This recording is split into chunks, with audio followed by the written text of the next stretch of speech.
Assalamualaikum warahmatullahi wabarakatuh. Untuk kali ini saya akan menjelaskan terkait dengan materi sistem biaya taksiran. Apa itu sistem biaya taksiran? Jadi di sini nanti kita akan bicara tentang harga pokok taksiran. Jadi sistem harga pokok taksiran ini adalah salah satu sistem harga pokok yang ditentukan di muka untuk mengolah produk atau jasa tertentu dengan jalan menentukan besarnya biaya bahan baku, biaya tenaga kerja langsung, dan biaya overhead pabrik atau BOP yang diperlukan untuk mengolah produk atau jasa tersebut di waktu yang akan datang. Jadi, yang perlu digarisbawahi dari pengertian ini adalah bahwa sistem biaya taksiran itu adalah kita akan menentukan yang namanya harga pokok taksiran.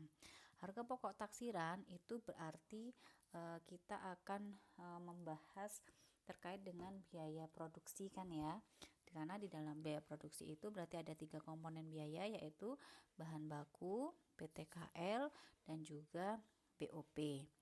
Nah, sistem harga pokok di sini karena kita bicaranya taksiran, maka harga pokoknya itu sudah ditentukan di awal sebelum kita melakukan proses produksi. Makanya dikatakan sistem biaya taksiran karena kita menaksir ya.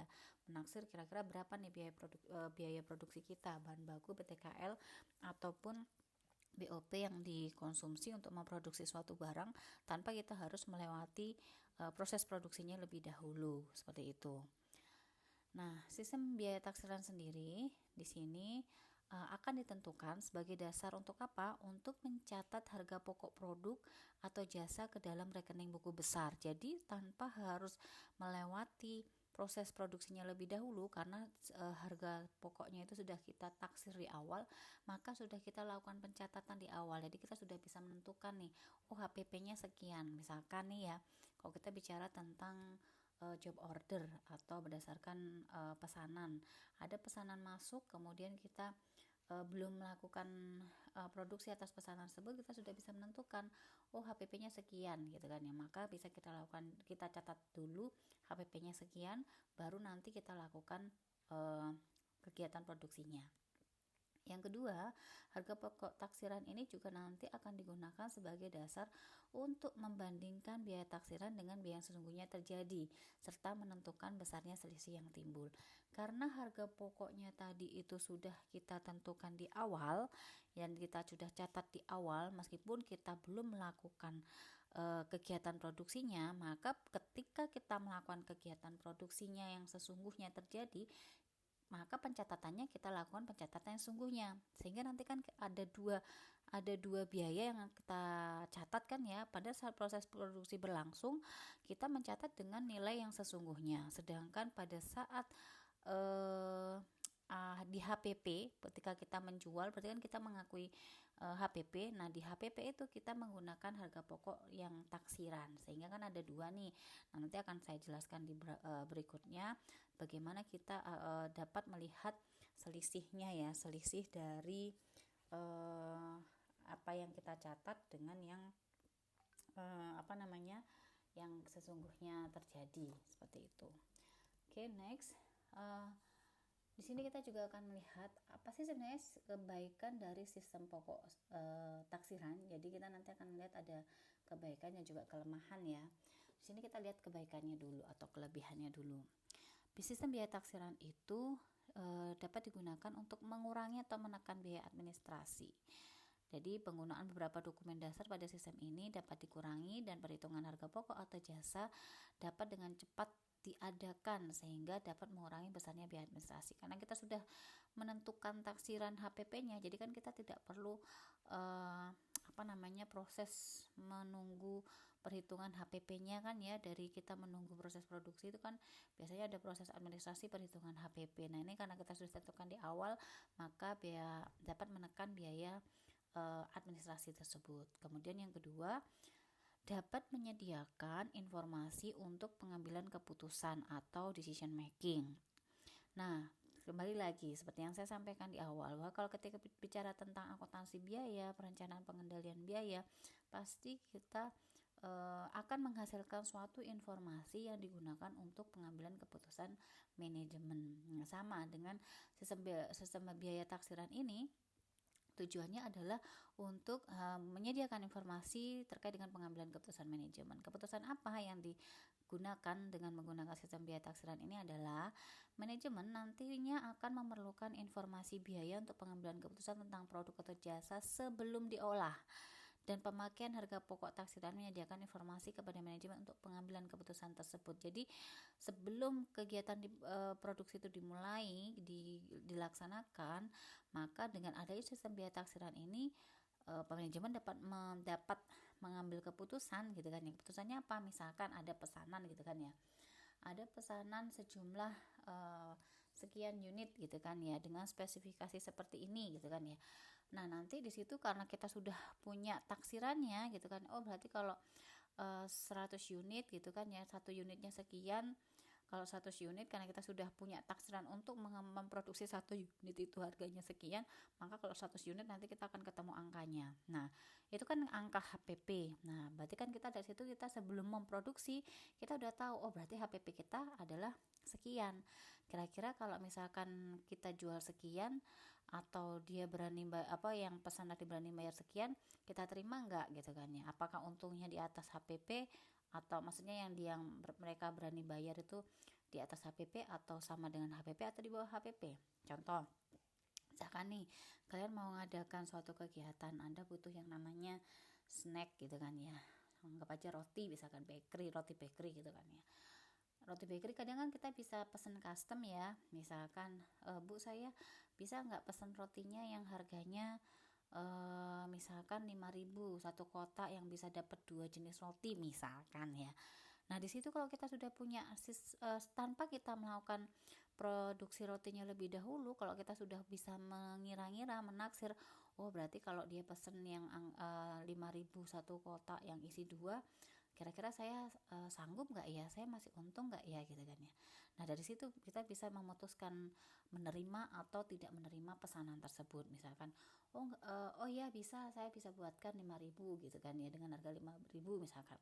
Atau misalkan ternyata dari taksiran yang kita sudah miliki ya kan, maka bisa kita ternyata 5.000 itu nggak nutut, ada bahasannya nggak cukup gitu kan, nggak nyampe gitu kan ya. Maka kita bisa tawarkan, saya kalau di angka 5.000 nggak bisa, bagaimana kalau misalkan 6.000 mungkin bisa isi 2 gitu kan ya. Nah, dari situ sebenarnya sistem harga pokok taksiran ini bisa berfungsi atau berguna untuk pengambilan keputusan tadi. Kemudian yang berikutnya, kebaikan sistem harga pokok taksiran ini juga nantinya dapat mengantar ke pemakaian sistem harga pokok standar. Nah, sistem harga pokok taksiran merupakan transisi dari pemakaian sistem harga pokok sesungguhnya menuju pemakaian sistem harga pokok standar. Nah, next pertemuan itu nanti kita akan belajar tentang sistem harga pokok standar. Nah, ini nanti sebenarnya kalau suatu usaha atau perusahaan itu awalnya sudah punya yang namanya sistem harga pokok taksiran, maka ketika mereka akan beralih ke sistem harga pokok standar itu relatif mudah. Dan makanya disebut sebagai transisi, ya kan, transisi atau mengantarkan suatu perusahaan itu untuk menuju ke sistem biaya standar. Bedanya apa? Bedanya nanti akan kita bahas di sistem harga pokok standar. Jadi bedanya harga pokok taksiran dengan harga pokok standar itu seperti apa. Jadi sekali lagi sebenarnya sistem biaya taksiran ini kita bicara tentang masalah pembebanan biaya ya, pembebanan biaya ke produk atau jasa ya kan, dengan menggunakan sistem biaya taksiran atau menggunakan sistem biaya standar seperti itu. Next. Selain ada kelebihan, tentunya kita nanti juga akan menemukan adanya kelemahan sistem harga pokok standar. Kelemahannya apa? Kelemahannya adalah harga pokok taksiran ini kalau misalkan ditentukannya kurang teliti, jadi kita menentukan satu unit itu harga bahan bakunya habisnya sekian, PTKL sekian, BOP sekian, sehingga harganya per unit itu sekian gitu. Kalau kita menghitungnya itu kurang teliti, jadi kita pada saat menentukan di awalnya itu kurang teliti, maka baru bisa dikoreksi itu pada akhir periode setelah kita menghitung dan mengalokasikan biaya yang sesungguhnya tadi gitu. Kita baru tahunya di situ. Jadi di awal kita misalkan ya kayak tadi, misalkan oke saya terima 5.000 gitu kan ya. Ternyata di sesungguhnya bisa jadi ternyata lebih gitu. Nah, kalau kita nggak teliti tadi menerima, akhirnya ketika pengambilan keputusan juga akan berdampak gitu kan ya, kalau kita nggak teliti tadi misalkan. Kemudian timbulnya selisih biaya yang besar dapat mengakibatkan pengambilan keputusan yang keliru, karena pengambilan keputusan dilakukan sebelum produk atau jasa tersebut diolah. Ya contohnya tadi, misalkan ada yang pesen bakery, saya mintanya yang harga 5.000 isi 2 roti gitu kan ya. Nah, kita udah berani nerima nih. Oh, kalau dari taksiran kan harusnya nyukup nih, bisa nih, masih untung gitu kan. Ternyata yang taksiran yang kita buat ini belum tepat gitu kan ya. Maka otomatis akan berdampak ke sini gitu kan ya, akan terjadi selisih yang sangat besar ketika taksiran yang sudah kita tentukan di awal tadi dengan realitasnya atau realisasi ketika kita produksi. Oh, ternyata biaya produksi yang kita habiskan yang sesungguhnya itu lebih atau di atas dari harga pokok taksiran yang sudah kita tentukan di awal tadi. Nah, ini kan tentunya jadi PR juga. Nah, itu salah satu juga kelemahan sistem harga pokok taksiran seperti itu. Nah, sekarang bagaimana menentukan besarnya harga pokok taksiran? Nah, tanggung jawab penyusunan besarnya harga pokok taksiran ini berada pada cost estimator. Jadi yang berada di bawah bagian teknik produksi dan memiliki kapabilitas untuk pekerjaan tersebut. Jadi yang bisa untuk menentukan besarnya harga pokok taksiran tadi adalah bagian yang mengestimasi biaya tadi ya. Tentunya estimasi biaya itu tidak bisa kita terlepas dari bagian produksi, karena yang mengetahui proses produksi sesungguhnya itu kan ya bagian produksi. Taunya bahwa satu unit itu butuh bahan baku berapa, PTKL berapa, BOP berapa, itu kan ya bagian produksi. Nah, dari situlah baru kita kalkulasi, oh kira-kira nanti untuk per satu unit itu berapa biaya yang dibutuhkan. Nah, nanti oleh cost estimator ini yang akan ditentukan berapa harga pokok taksirannya berdasarkan dari penjelasan atau gambaran produksi dari teknik produksi tadi, seperti itu. Sehingga nantinya taksiran bahan baku, taksiran biaya tenaga kerja langsung, dan taksiran BOP-nya itu bisa dapat ditentukan seperti itu. Jadi tentunya harus bekerja sama dengan bagian produksi itu sendiri gitu ya. Kemudian, nah ini pemakaian sistem harga pokok taksiran. Nah, ini kita kan sebelumnya mungkin di akuntansi biaya sudah mempelajari ya, ada dua jenis ya, jenis harga pokok, yaitu ada proses dan juga job order. Mungkin seharusnya sudah dijelaskan sebelumnya. Proses itu digunakan untuk harga pokok produksi proses itu digunakan untuk jenis perusahaannya seperti apa. Jenis perusahaan yang homogen, artinya jenis produknya itu ya setiap periodenya sama gitu kan ya, dan diproduksinya secara kontinu, berkelanjutan gitu kan ya.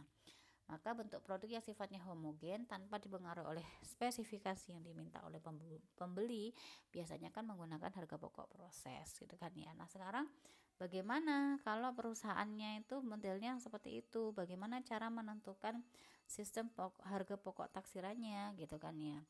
Menentukan sistem harga pokok taksirannya adalah ditentukan pada awal periode. Jadi sebelum melakukan produksi di awal periode itu, maka nanti akan ditentukan dulu harga pokok taksirannya berapa. Kemudian apabila produk diproses melalui beberapa departemen, maka besarnya harga pokok taksiran itu akan ditentukan di setiap departemennya. Jadi setiap awal periode dan di setiap departemen akan menentukan, di awalnya itu menentukan berapa harga pokok taksirannya sebelum melakukan kegiatan produksi. Misalkan nih, contohnya kayak sari roti gitu kan ya, ada jenis roti yang apa, misalkan roti tawar gitu kan ya.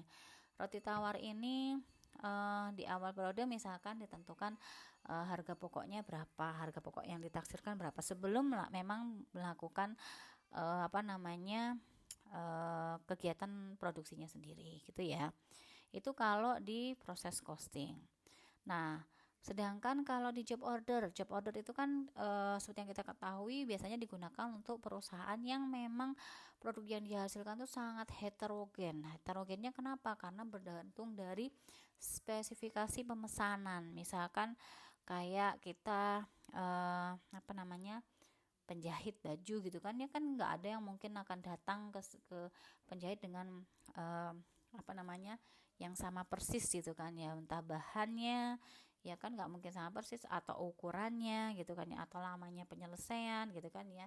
Nah itu kan tidak mungkin ada yang sama persis, kalaupun ada mungkin ya kecil gitu kan. Makanya dikatakan spesifikasinya sangat tinggi gitu kan ya, atau sangat heterogen. Nah, harga pokok taksiran untuk yang perusahaan yang menggunakan job order costing atau sifat produksinya itu atau produknya sifatnya sangat heterogen tadi, sangat dipengaruhi oleh spesifikasi dari produk, maka harga pokok taksirannya itu ditentukan setiap pesanan sebelum eh, setiap pesanan belum dapat ditentukan pada awal produk, tapi harus dihitung pada saat akan menerima pesanan tersebut. Kayak contohnya roti tadi. Jadi kita menentukan harga pokok taksirannya kapan? Ya setiap awal pesanan pada saat kita menerima pesanan tersebut. Karena kita akan memutuskan kita menerima pesanan tersebut atau tidak ya berdasarkan harga pokok taksiran yang sudah kita tentukan tadi. Gitu kan ya. Nah, harga pokok taksiran tersebut dapat dipakai manajemen untuk memutuskan ditolak atau diterimanya pesanan tersebut. Ya contohnya kayak kita pesan roti tadi. Kemudian harga pokok taksiran sendiri itu dipengaruhi oleh spesifikasi produk yang dipesan dan faktor-faktor lainnya yang perlu dipertimbangkan. Jadi ya sistem harga pokok harga pokok taksirannya itu sangat beragam karena berdasarkan spesifikasinya gitu kan ya. Misalkan tuh kalau yang paling enak tuh kayak misalkan di rumah tangga itu ada kitchen set gitu kan ya. Nah, gimana kita bisa deal-dealan dengan orang eh, yang mereka menawarkan kitchen set itu, misalkan saya punyanya lokasi dapurnya di sini gitu kan ya. Saya diselah dihitung lokasi dapurnya itu misalkan kurang lebih 2 meter atau 3 meter gitu kan ya. Saya mintanya em, yang modelnya seperti ini, spesifikasinya seperti ini, bukaannya seperti ini, nanti ada raknya, ada ke apa-apa pintunya nanti ada dari kaca atau seperti apa. Nah, itu kan tanpa harus membuat dulu, itu kan si apa yang punya usaha kitchen set kan pasti bisa ngomong kan, oh iya Bu, kalau misalkan dengan panjang sekian, dengan ukuran dapur sekian, dengan spesifikasi yang seperti ini, kurang lebih habisnya misalkan 15 juta. Nah, dia taunya 15 juta dari mana? Gitu kan ya. Tentunya di awal dia sudah mengestimasi atau menaksirkan, oh kalau sekian itu butuh kayu HPL-nya berapa gitu kan. Dia butuh kayu multipleknya berapa gitu kan ya. Kemudian kalau pakai handle seperti ini itu berarti nanti biayanya berapa, itu dia sudah bisa hitung-hitung di awal gitu kan ya. Misalkan dia nentukan nih, oh misalkan anggap aja HPP-nya ketemu 10 juta, kemudian dia menawarkan, oh iya Bu, misalkan dia kan mau ngambil untung misalkan 5 juta gitu ya. Ya kan tergantung untung, yang tergantung si ininya, dia kan juga nanti perlu bayar tenaga kerjanya, kira-kira selesainya berapa lama gitu kan ya. Itu dia sudah memperhitungkan kira-kiranya, estimasinya, sehingga nanti dia menawarkan 15 juta gitu kan. Karena kenapa dia bisa menawarkan 15 juta dari mana? Karena dia sudah tahu, sudah mengestimasi, oh kira-kira habisnya itu sebenarnya adalah 10, misalkan 10 sampai 12 juta. Jadi kan kalau misalkan saya tawarkan 15 juta, saya kan masih untung 5 juta, 3 juta, 3 sampai 5 juta kan gitu. Itu padahal dia belum melakukan proses produksinya, belum membuat kitchen setnya. Nah, itu kan salah satu contoh penggunaan sistem harga pokok taksiran untuk yang sistemnya job order tadi gitu ya. Next, nah ini terkait dengan prosedur akuntansinya. Jadi sistem harga pokok taksiran ini nanti harga pokok taksiran itu disusun untuk dimasukkan ke dalam sistem akuntansi perusahaan. Jadi otomatis kita tidak hanya menghitung saja, tetapi nanti kita juga terkait dengan pencatatannya. Nah, untuk terkait dengan rekening persediaan bahan baku, biaya gaji, upah, serta rekening BOP itu didebit dan dikredit sebesar harga pokok atau biaya sesungguhnya. Nanti akan saya gambarkan di mana sih bedanya. Jadi ketika Anda mencatat persediaan bahan baku, mencatat biaya gaji, biaya BOP, ya kan? Itu yang akan kita catat adalah sebesar nilai sesungguhnya pada saat kita melakukan proses produksinya, ya kan? Sedangkan rekening barang dalam proses untuk biaya bahan baku, kemudian biaya tenaga kerja langsung dan juga BOP, itu yang di bagian debit atau yang pada saat kita melakukan proses produksi, itu juga dicatat sebesar dengan biaya yang sesungguhnya digunakan, ya kan? Rekening ini dikredit atas produk yang selesai atau produk dalam proses pada akhir periode sebesar harga pokok taksirannya. Nanti mungkin kalau secara kalimat ini agak bingung ya, nanti akan saya jelaskan di dalam contohnya. Pada akhir periode, harga pokok produk dalam proses dipindahkan dalam setiap rekening barang dalam proses ke dalam rekening produk dalam proses sebesar harga pokok taksirannya. Pada akhir periode dihitung selisih biaya yang timbul dengan jalan membandingkan jumlah debit setiap rekening barang dalam proses menunjukkan biaya sesungguhnya dengan sebelah kredit rekening barang dalam proses yang sama, ya kan, menunjukkan harga pokok taksiran serta memindahkan selisih biaya ke dalam rekening selisih biayanya. Setelah rekening selisih biaya dihitung, selanjutnya selisih tersebut dialokasikan kembali ke dalam rekening harga pokok penjualan, bisa ke persediaan pokok selesai atau ke rekening persediaan produk dalam proses. Jadi kalau misalkan nanti kita sudah di akhir itu menemukan ada selisihnya bisa dialokasikan ke sini, ke HPP, ke persediaan produk selesai atau ke persediaan produk dalam proses. Nah, kalau ini tergantung kebijakan perusahaannya. Contoh nih ya, metode mutasi persediaan. Nah, ini sebelum ke sini saya lebih suka biasanya saya contohkan ke Word saja ya. Sebenarnya pada dasarnya mencatat itu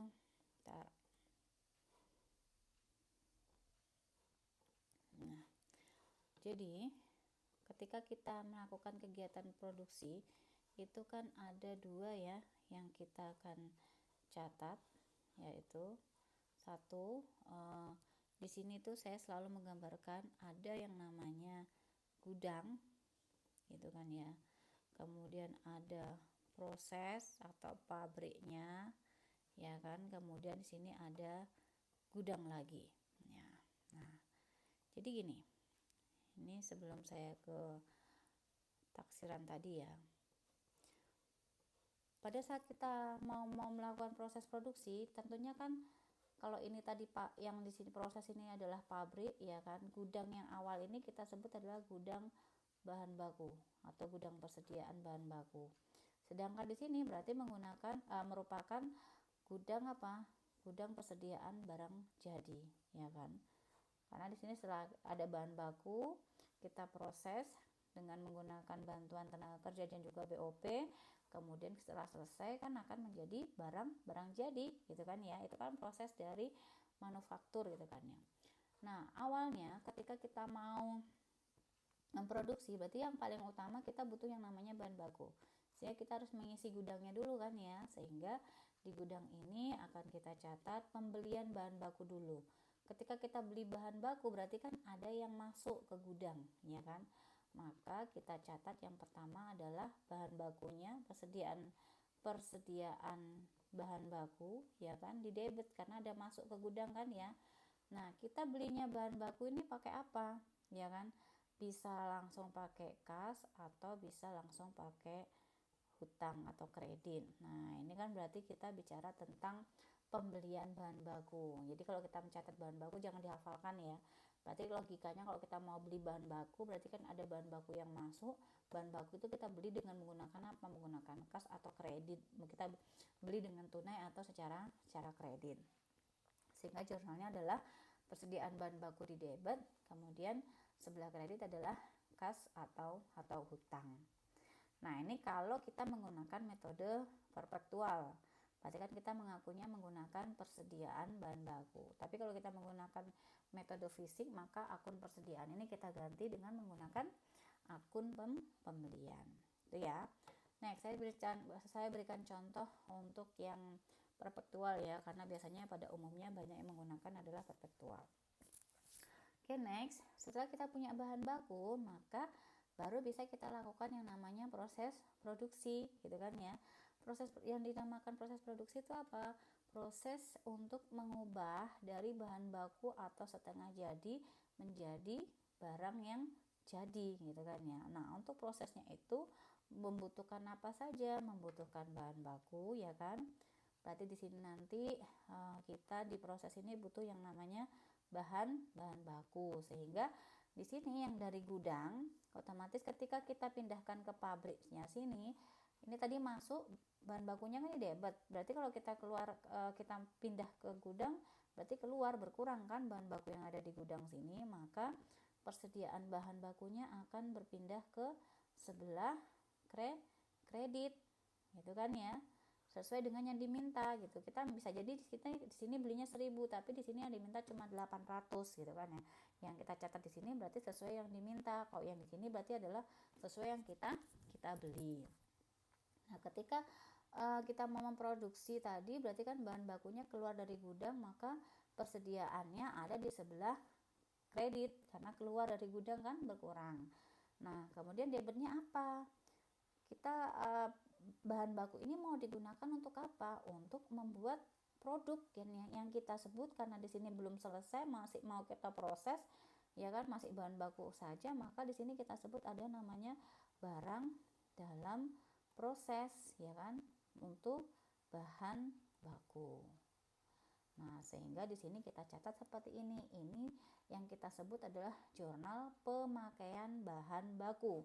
Kalau di sini tadi jurnal pembelian bahan baku, karena ini terkait dengan transaksi pembelian bahan baku. Sedangkan yang di sini adalah jurnal pemakaian bahan baku. Ya. Next, sekarang yang kedua. Selain bahan baku, untuk mengubah bahan baku atau barang setengah jadi menjadi barang jadi, kita juga membutuhkan yang namanya tenaga kerja. Nah, otomatis tenaga kerja kan kita harus membayar yang namanya beban gaji, ya kan? Beban gaji. Beban gaji ya. Nah, beban gaji ini tentunya pada saat proses produksinya apakah sudah kita bayar dulu atau belum? Nah, nanti tergantung kita bayar. Kalau sudah kita bayar berarti kita tulis kas, beban gaji pada kas. Kalau belum ya berarti yang biaya yang masih harus dibayar atau hutang gaji, gitu kan ya. Baru nanti karena beban gaji ini yang kita bayarkan tadi tujuannya untuk apa? Untuk digunakan memproses barang dalam proses atau BDP, BT, KL, ya kan, sehingga beban gaji yang kita bayarkan tadi kita kredit menjadi beban gaji. Kenapa? Karena beban gajinya ini tadi kita pindahkan atau kita bebankan ke dalam produknya. Ini kan sebenarnya produknya kan, BDP itu kan menunjukkan produknya kan, tapi produknya di sini kan masih belum selesai, makanya kita sebut adalah BDP. Itu ya. Next, yang ketiga adalah selain bahan baku BTKL, kita juga butuh yang namanya supporting produksi atau yang kita sebut adalah BOP. Nah, ya kan, berarti di sini nanti ada yang kita sebut adalah BDP, BOP, ya kan. Nah, BDP pada saat kita membebankan ke dalam produk, BOP-nya kita bebankan ke dalam produk, ini ada dua. Ada kita menggunakan membebankan produk dengan BOP langsung menggunakan BOP yang sesungguhnya atau menggunakan BOP yang dibebankan, ya kan. Ketika kita menggunakan BOP sesungguhnya ya berarti di sini nanti berarti pakai BOP yang sesungguhnya langsung. Tetapi kalau kita menggunakan BOP yang dibebankan, maka di sini menggunakan BOP yang dibebankan. Ya, tergantung yang mau digunakan apa. Sebenarnya ketika kita mau menggunakan BOP yang sesungguhnya atau yang BOP dibebankan, pada saat yang bersamaan kita itu akan mencatat BOP yang sesungguhnya. Sebelum yang ke sini ya, nomor 3 ini tuh ada BOP sesungguhnya pada macam-macam BOP. Jadi semua biaya-biaya overhead itu kita catat di sini, kita jadikan satu ke dalam BOP yang sesungguhnya. Baru nanti kita bebankan ke dalam produk ini menggunakan yang mana? BOP yang sesungguhnya. Atau kalau misalkan kita menggunakan BOP yang dibebankan, sama. Pada saat yang bersamaan kita juga akan mencatat ini. Tetapi yang kita bebankan ke dalam BOP ini bukan berdasarkan nilai BOP sesungguhnya. Kalau yang ini tadi kan berarti ketika kita mengeluarkan BOP-nya, kita masukkan jadi satu ke BOP sesungguhnya, kemudian nilai BOP-nya ini kan langsung kita masukkan ke sini, dibebankan ke barang dalam proses. Sedangkan kalau BOP dibebankan, pada saat bersamaan kita juga mencatat ini, tetapi yang kita bebankan ke BOP di sini atau BDP di sini adalah nilai yang dibebankan. Nilai yang dibebankan itu yang mana? Yang menggunakan tarif. Jadi kalau tarif itu bagaimana ngitungnya? Harusnya sudah dipelajari di mata kuliah akuntansi biaya. Itu ya. Next, anggap aja kita sudah selesai nih proses produksinya. Ada bahan bakunya udah, kemudian ada BTKL-nya udah, kemudian BOP-nya juga sudah, gitu kan ya. Nah, berarti kan misalkan anggap aja itu sudah selesai, maka kita pindahkan ke sini kan ya. Di sini berarti ada yang masuk. Yang masuk ke sini apa? Karena ini merupakan gudang barang jadi, maka otomatis yang masuk adalah persediaan apa? Persediaan barang jadi. Persediaan barang jadi ini dari mana? Dari BDP yang sudah diproses tadi. Ada BDP bahan baku, kemudian ada BDP BTKL gitu kan ya, kemudian ada BDP BOP. Nah, ini kan kita keluarkan. Di sini kan awalnya debit, karena kita keluarkan ke gudang kan menjadi kredit dan berubah menjadi apa? Berubah menjadi barang jadi, gitu kan ya. Kalau kita sudah punya barang jadi, kemudian kita jual. Kita jual menjadi apa? Menjadi kalau kita jual berarti kan persediaan barang jadinya ada di sebelah kredit, gitu kan ya. Sebelah debitnya apa dong? Berarti yang kita debit adalah harga pokok produksinya, ya kan, atau harga pokok penjualannya, gitu kan ya, HPP-nya. Nah, ini berarti kalau yang ini sebesar nilai pokok, harga pokoknya. Terus untungnya di mana? Untungnya yaitu kita catat di yang masuk ke dalam perusahaan, baik itu kas atau kalau dia belinya secara kredit berarti ada piutang, ya kan, pada penjualan. Ini berarti yang nilai yang sudah plus laba, gitu kan ya, atau untungnya. Nah, kalau yang di sini masih nilai harga pokoknya saja yang pada saat kita catat di situ. Itu ya. Nah, di sini kalau sudah paham terkait dengan prosesnya, maka selanjutnya adalah saya akan menjelaskan terkait dengan harga pokok taksiran, ya.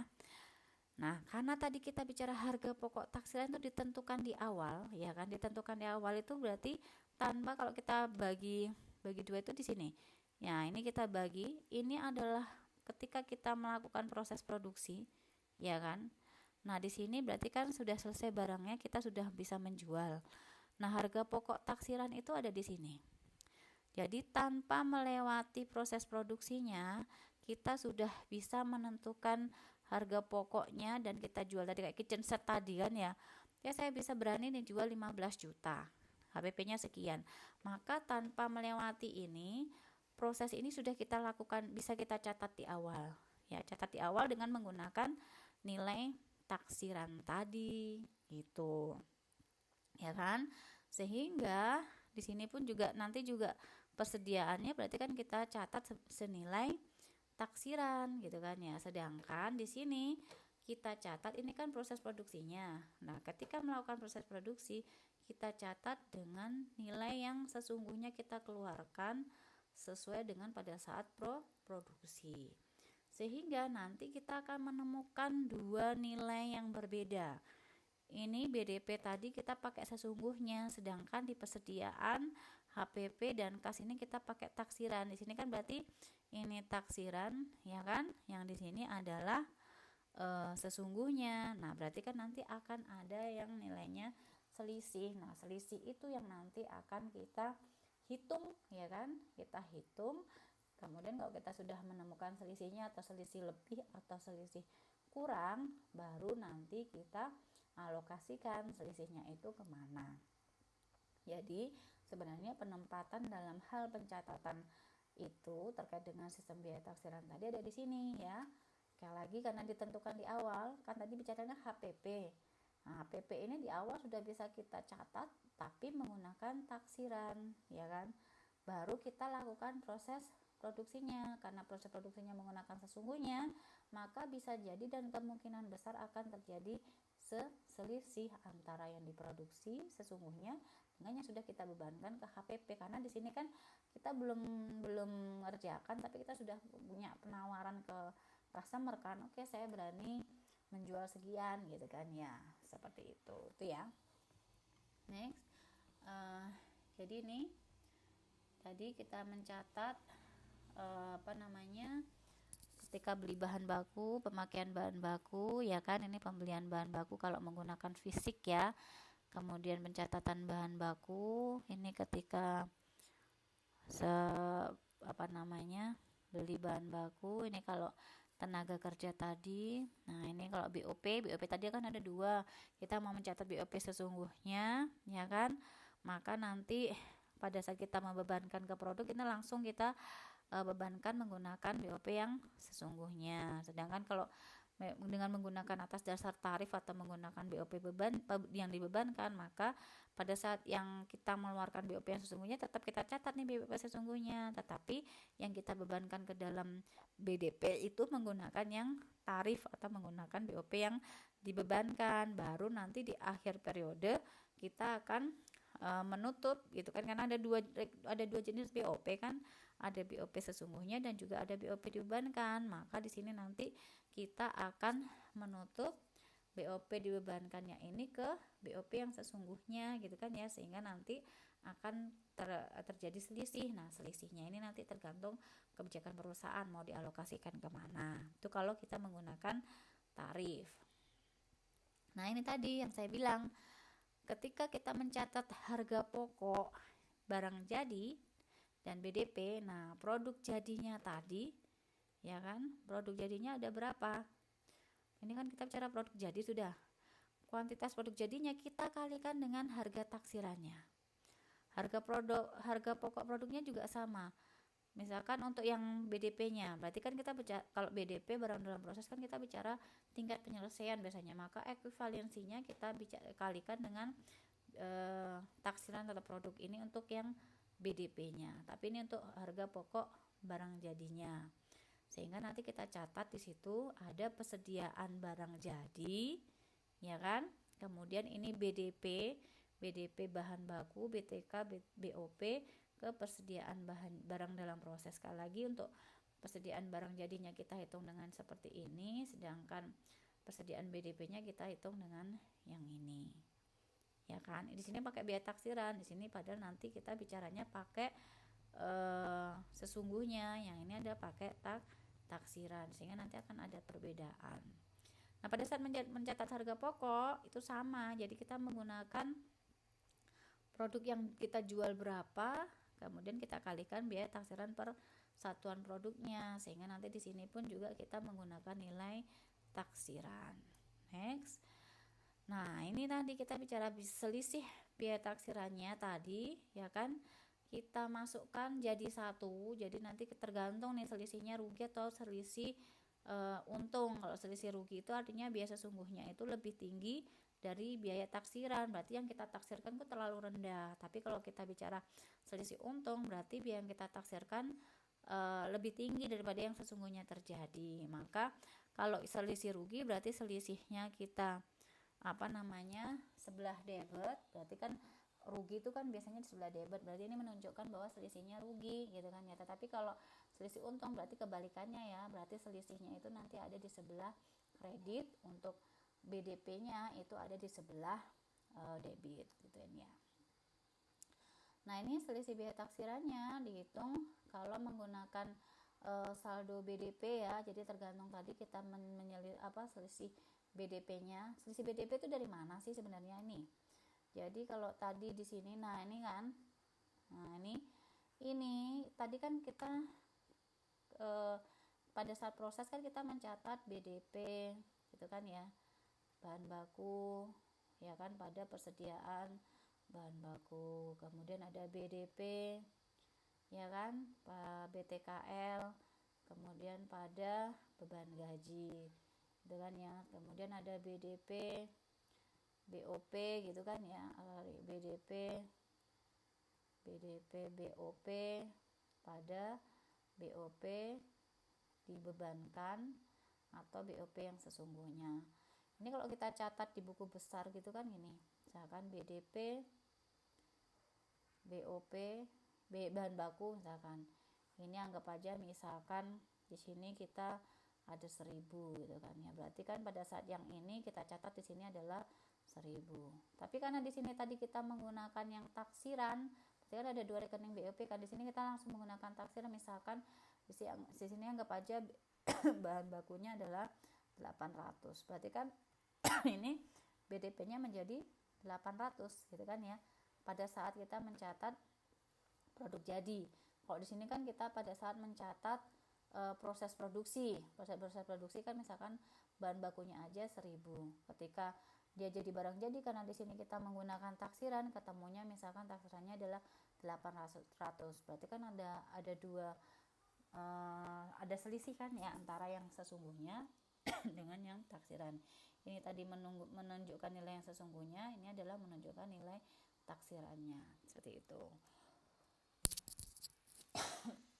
Next. Kelewat.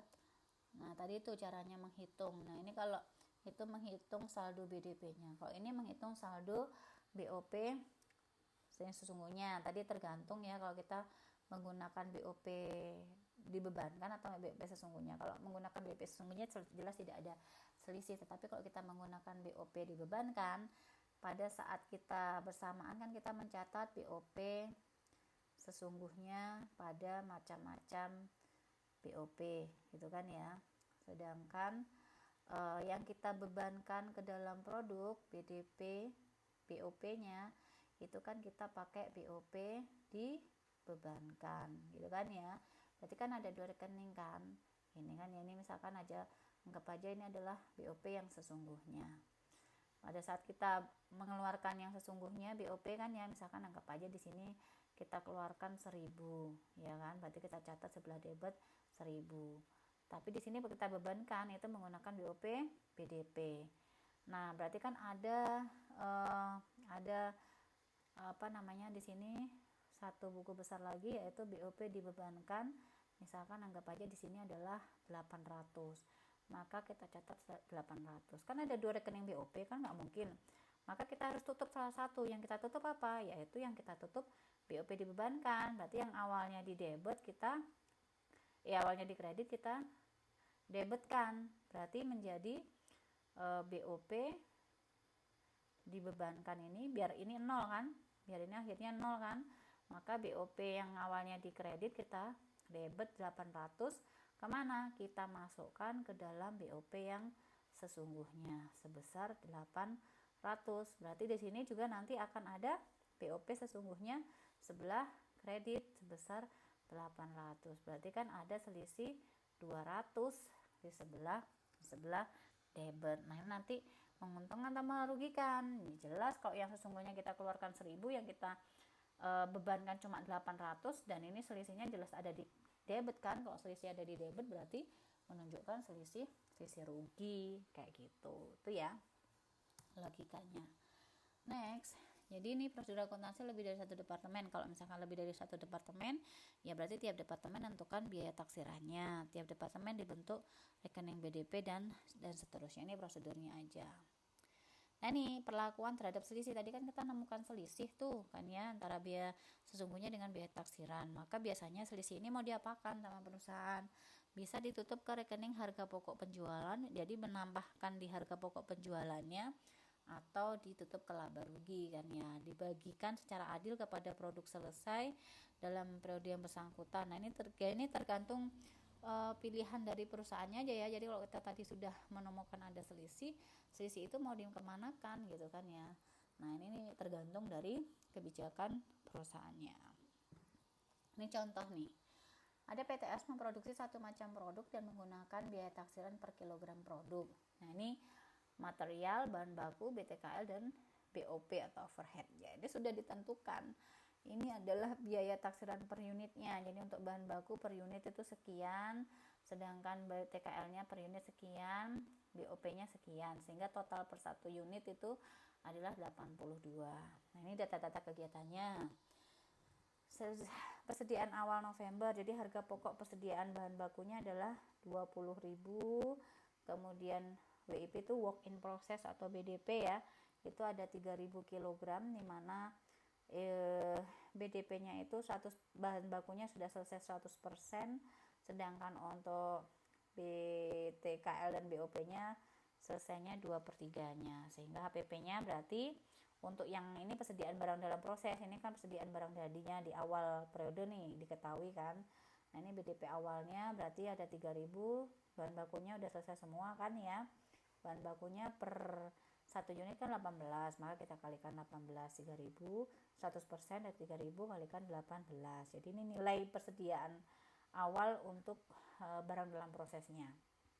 Sedangkan untuk tenaga kerja tadi penyelesaiannya baru 2/3 dari 3.000 unit, dimana per unitnya biaya taksirannya adalah 27. Berarti ini adalah nilai BTKL-nya, ini nilai BOP-nya. Jadi ini total untuk persediaan barang dalam proses. Sedangkan pada saat awal periode di awal November ini kita ketahui ada persediaan produk jadinya sebesar 5.500 kg. Ini kegiatan selama bulan November, ada terjadi transaksi pembelian bahan baku. Kemudian jam kerja yang digunakan selama bulan November itu ada 34.500 jam, dengan biaya tenaga kerjanya adalah 925. Ini yang sesungguhnya. Yang biaya overhead dibebankan pada produk dengan menggunakan tarif, berarti menggunakan BOP yang dibebankan ya. Dimana BOP yang dibebankan itu Rp37 per jam kerja langsung, ya kan. Sedangkan yang terjadi sesungguhnya ini 1261. Produk jadi yang ditransfer ke gudang ada 35.500. Jadi ingat tadi kan persediaan awalnya berapa ya kan. Nah, ini kalau yang di sini adalah yang sudah selesai di produk ini ya kan, itu ada 35.500. Harga jualnya itu ditentukan 110 per kilogram. Ini adalah yang diketahui persediaan akhirnya.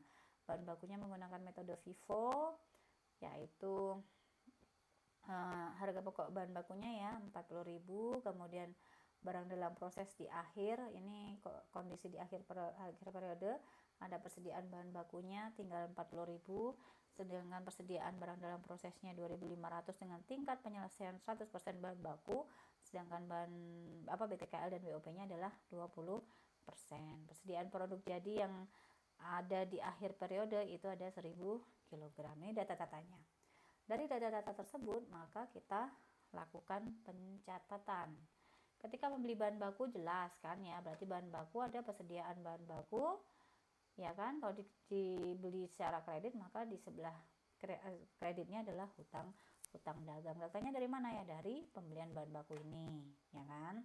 Next, mencatat biaya bahan baku yang sesungguhnya atau memakai bahan baku ya kan. Berarti ada pemakaian bahan baku. Pemakaian bahan bakunya dari mana? Nah ya kan, berarti kita catat pemakaian bahan bakunya adalah jumlah bahan ini kan BTKL itu pembelian ya kan. Oke, di sini berarti pemakaian bahan baku kita harus hitung ya kan. Pemakaian bahan baku pada periode berjalan itu dari mana? Dari persediaan awal ya kan, ditambah pembelian ya, maka akan menjadi persediaan yang tersedia. Kita kurangi dengan persediaan akhir ya kan, maka akan menjadi bahan baku yang digunakan. Persediaan awalnya ada berapa?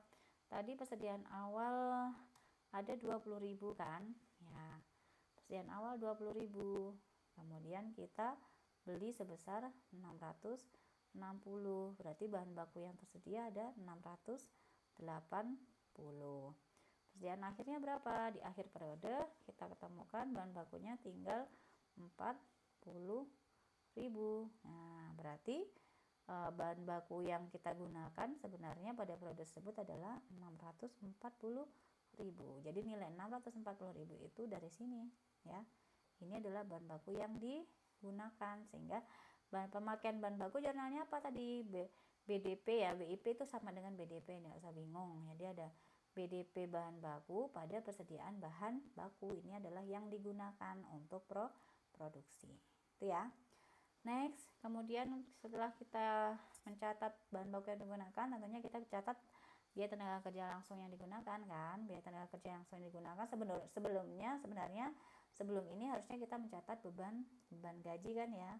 Cuma tidak ada keterangannya beban gaji itu sudah dibayar atau masih belum dibayar utang gaji gitu kan ya. Berapa? Sebesar biaya tenaga kerja langsung yang digunakan.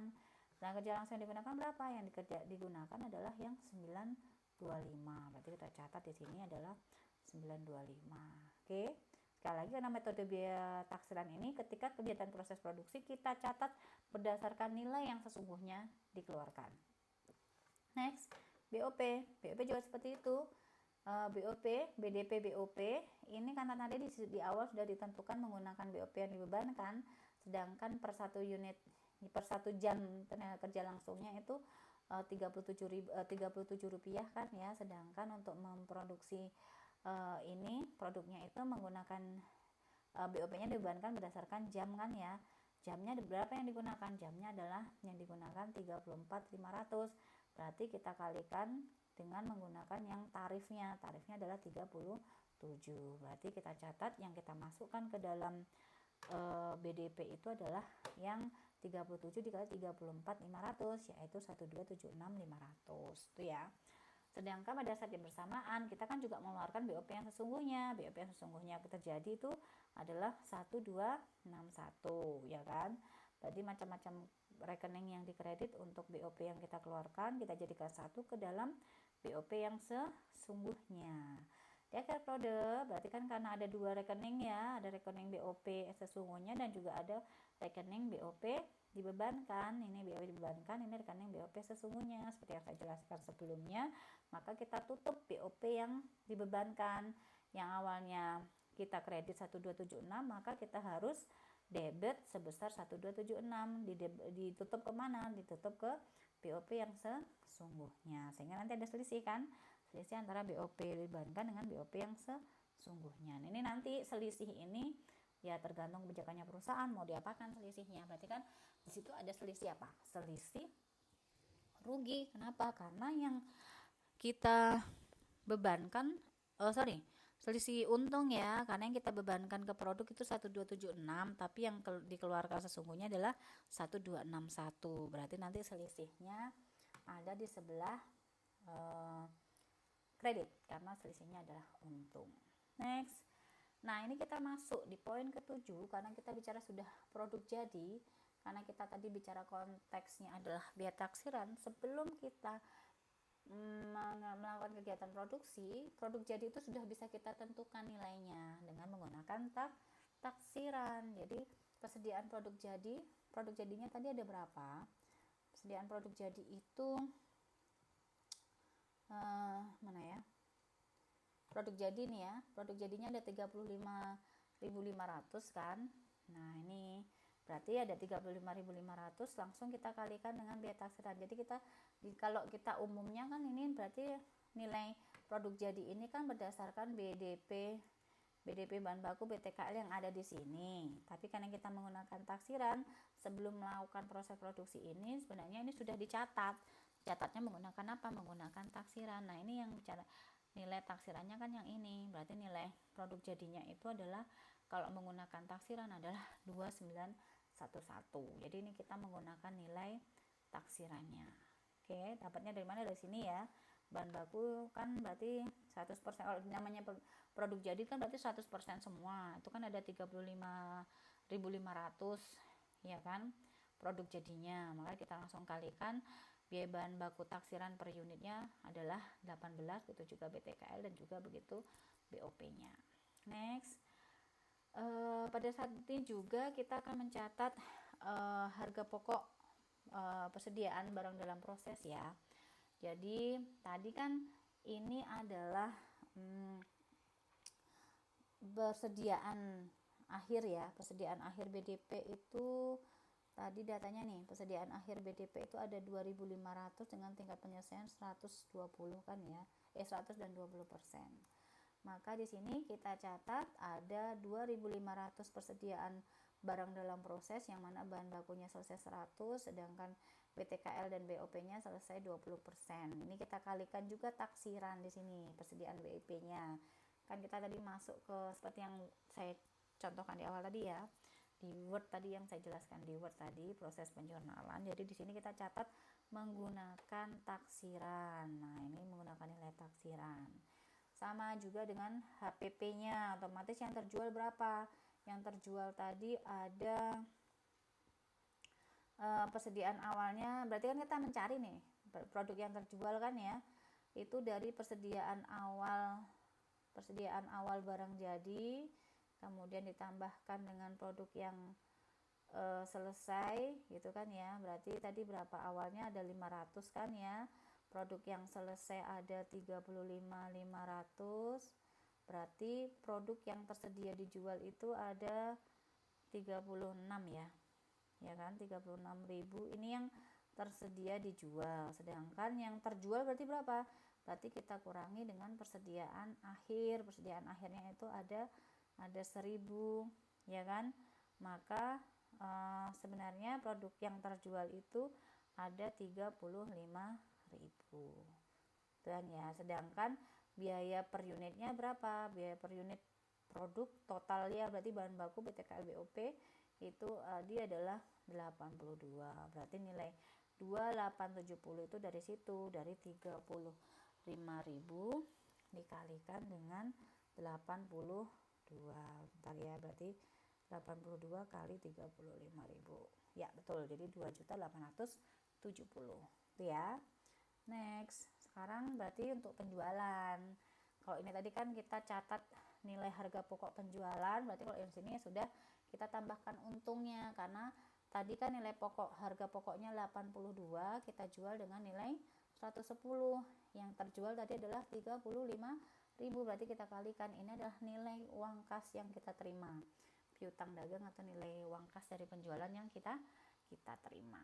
Nah, yang paling penting terakhir adalah kita mencatat pencatatan selisih BDP-nya tadi ya kan. Coba perhatikan, ini biaya taksiran per unitnya, ini adalah produk ekuivalennya, dan di sini adalah biaya total biaya taksirannya, ini adalah biaya aktual ya. Nah, biaya aktualnya kita lihat di situ, biaya aktual itu dari mana? Ini coba kita back lagi, ini ada 640, 925, 1276, itu adalah nilai-nilai BDP yang aktual. Nah, ini tadi, ini kan ya, bahan baku 60, BTKL 925, kemudian BOP-nya adalah 1276.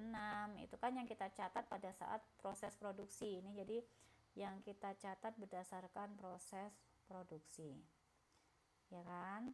Sedangkan yang ini adalah yang kita catat dengan menggunakan taksiran tadi ya kan. Ini adalah nilai taksirannya, ini adalah produk ekuivalennya, karena bahan baku itu kan selesai jelas 100% kan, ada 35.000, sedangkan untuk BTKL-nya adalah 34.000 dan BOP-nya adalah 34.000 ya. Maka di situ ya, di sini kita catat di sini kan, maka di sini adalah nilai taksirannya, berarti ini ya, untuk bahan baku ini BTKL, WIP yang menggunakan taksiran ya, maksudnya BDP yang menggunakan taksiran, berarti ini BDP tadi kan, berarti kita lihat kalau BDP itu kan berarti yang kita lihat adalah tingkat ekuivalensinya ya, berarti kan tidak mungkin kalau ini kan sudah yang kita selesaikan memang kan ya. Nah, ini adalah BDP yang berdasarkan ekuivalensinya tadi dengan kita kalikan biaya taksiran, berarti hasilnya ini adalah taksirannya, ini adalah aktual, sehingga nanti akan menemukan yang namanya selisih. Karena selisihnya positif semua, atau kalau kita lihat yang kita keluarkan sesungguhnya itu lebih besar daripada yang ditaksir kita tentukan di awal, berarti artinya selisih kalau yang ini berarti selisih rugi ya kan, rugi semuanya, karena yang kita keluarkan lebih besar daripada yang kita taksir. Ini juga selisihnya ada di rugi kan, semuanya ada di rugi, berarti otomatis Ini kita jumlahkan ada berapa nih? Ada 35.500 ya. Nah, berarti ini tadi selisihnya ada di rugi sebesar 35.500. Untuk WIP bahan bakunya 10.000, kemudian WIP TKL-nya sekian, kemudian overhead-nya adalah sekian. Sehingga nanti 15.000 itu tergantung sama perusahaan. Tadi kan selisihnya ada di debit, berarti kan ini artinya adalah rugi. Tergantung ruginya ini mau dialokasikan kemana, mau dipindahkan ke BOP sesungguhnya atau dibebankan ke HPP atau bagaimana, ya tergantung dari kebijakan perusahaan seperti itu. Oke, saya rasa itu cukup penjelasan dari saya. Ini ada soal latihan, nanti bisa Anda kerjakan. Terima kasih, kurang lebihnya mohon maaf. Assalamualaikum warahmatullahi wabarakatuh.